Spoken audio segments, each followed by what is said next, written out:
Boker Tov, le mot de la paracha, c'est qui, c'est qui. Le mot qui, il a quatre explications en hébreu. Une des explications, c'est im, quand tu le feras. Qui, c'est quand tu sortiras en guerre. Sortir en guerre,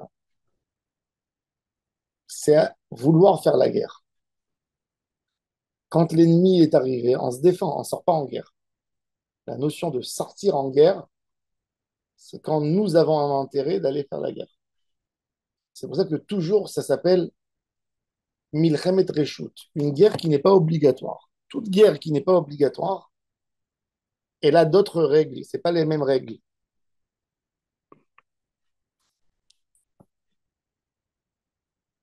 On a Milchemet Reshut, Milchemet Mitzvah. Milchemet Mitzvah, même une Kala, elle sort de sa chambre de mariée pour aller aider le combat. Ce qu'elle sait faire, coudre, cuisiner, etc. Milchemet Reshut, c'est autre chose. Quand tu sortiras en guerre, donc le langage de la Torah, il parle d'un- d'une guerre qui n'est pas obligatoire. On sait dans le Zohar et dans les livres de Mekoubalim que cette notion, elle parle de la guerre avec le Yetzer Hara. Mais la guerre avec le Yetzer Hara, normalement, c'est une guerre de défense. Si tu ne te défends pas, il te tue. Alors pourquoi on dit Milchemet Reshut, une guerre qui n'est pas obligatoire? La guerre est toujours obligatoire. Alors les Mefarshim expliquent une notion très, très intéressante dans le combat de l'homme avec le mauvais penchant. Un homme pense que sur quoi il a à faire teshuva. La teshuva, elle est faite sur une avéra, sur une faute. Mais là, il se trompe. Parce que la teshuva, c'est pas une faute à réparer. Une faute, vous savez, c'est quoi une faute? Une faute, c'est quelqu'un qui a bougé un des membres de son corps d'une manière qu'il fallait pas. C'est ça la faute. Non, ta main, elle a bougé. C'est ta main qui a fait, c'est ton pied qui a fait. Tu as couru, tu as vu. Il y a quelque chose qui est bien derrière. Cette chose qui est derrière, dans la tête, dans l'esprit, on l'appelle pas toujours avéra. Une avéra, elle vient par une tentation, la tentation en soi. Être tenté. Est-ce qu'on voit une avéra dans la tentation? L'homme ne voit pas une avéra dans la tentation. Parce qu'il se dit, j'ai pas encore fait, qu'est-ce que tu veux de moi? J'ai rien fait. Donc, il ne lutte pas dans les éléments qui lui mettent la tentation. Il essaye de lutter, ne pas faire, ne pas faire, ne pas faire, ne pas faire, ne pas faire. Mais quand la tentation elle est trop grande, tu fais, tu n'arrives plus à te maîtriser. Et c'est pour ça que dans le combat avec le Yetzerara, on parle d'un combat de Milchemet Areshut. Parce que quand tu décides de faire la guerre avec ton Yetzerara, tu décides de rentrer dans un chemin dans lequel tu vas prendre une route où c'est plus le Yetzerara qui va te dominer.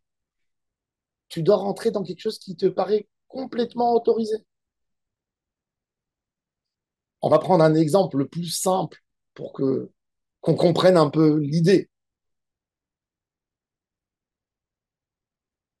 Il y a un homme, il va faire des prises de sang.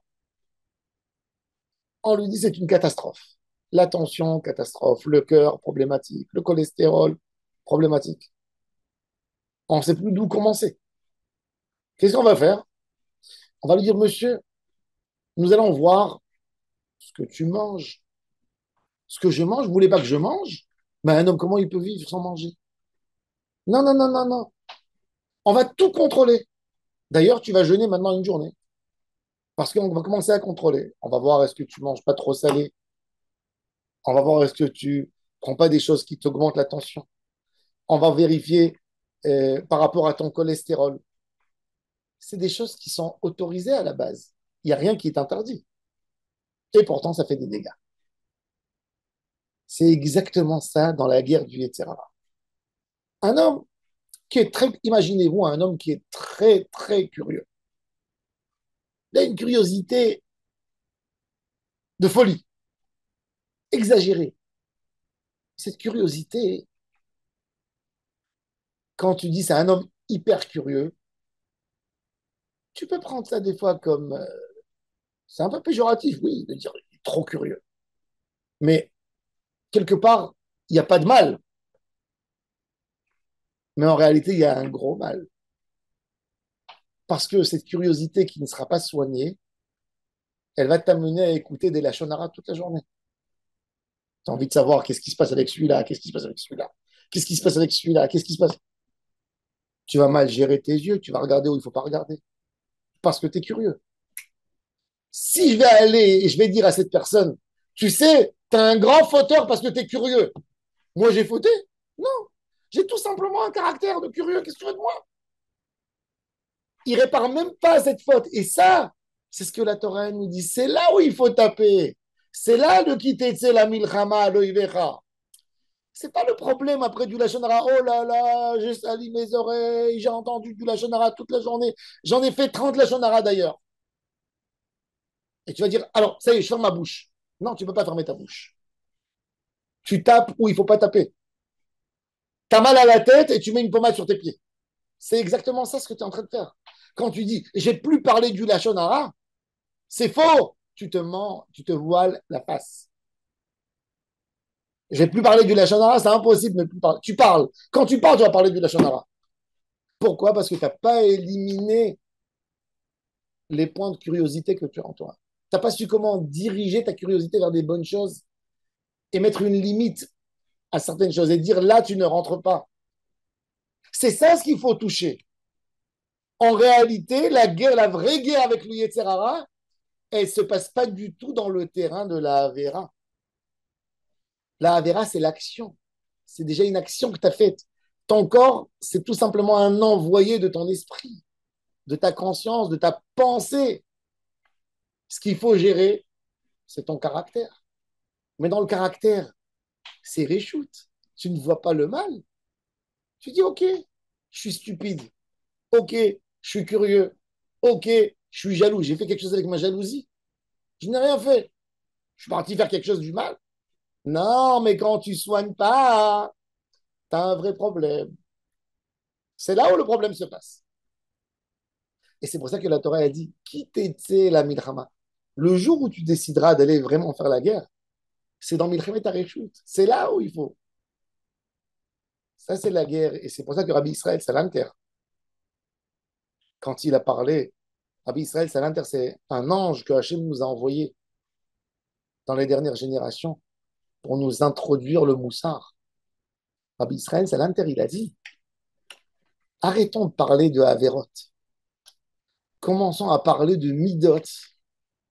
Arrêtons de parler des actions. Commençons à parler de caractère. Comment améliorer le caractère. Ça, c'est l'idée principale qui doit nous amener dans le vrai combat avec le Yetzirah. C'est là où il se trouve. On va aller chercher midi à 14h. Quand un homme il est piégé dans le Lachonara, quand un homme il est piégé dans les paroles, c'est pas le Lachonara qui va l'aider. Oui, il doit comprendre la gravité des choses. Alors on apprend Chavetzraïm pour comprendre à quel point ce qu'on a le droit. Mais tout d'abord, ce qu'il faut faire, c'est soigner ta curiosité. C'est soigner ta manière de vouloir parler, de dire tout ce qui te vient à la tête, d'avoir un retenu. C'est là ton problème. Mais là, les gens, ils ne voient pas un problème là-dedans, parce qu'ils ne voient pas la Avera. Bon, un manque de politesse, peut-être, un homme qui veut se faire entendre. Mais ils ne voient pas en ça une vraie Avera. Mais c'est là le vrai problème. Le manque de patience pour entendre l'autre. Bon, il est impatient. Impatient, c'est terrible, impatient. Tu sais combien de Averot il peut faire l'impatient? Combien il peut faire des choses? Combien de choses très graves dans sa vie vont lui arriver? Mais c'est ça ce qu'il faut gérer. Mais ça, dans la tête des gens, c'est reshoot. Si je veux, je fais. Si je veux pas, je fais pas. Et c'est là où il faut taper. C'est là où il faut réparer. Ça, c'est toute l'idée. Milchemet Areshut Akatu Medaber. C'est là, c'est ça ce qui va faire le changement, le vrai changement dans l'homme. Baruch Adonai Leolam. Amen.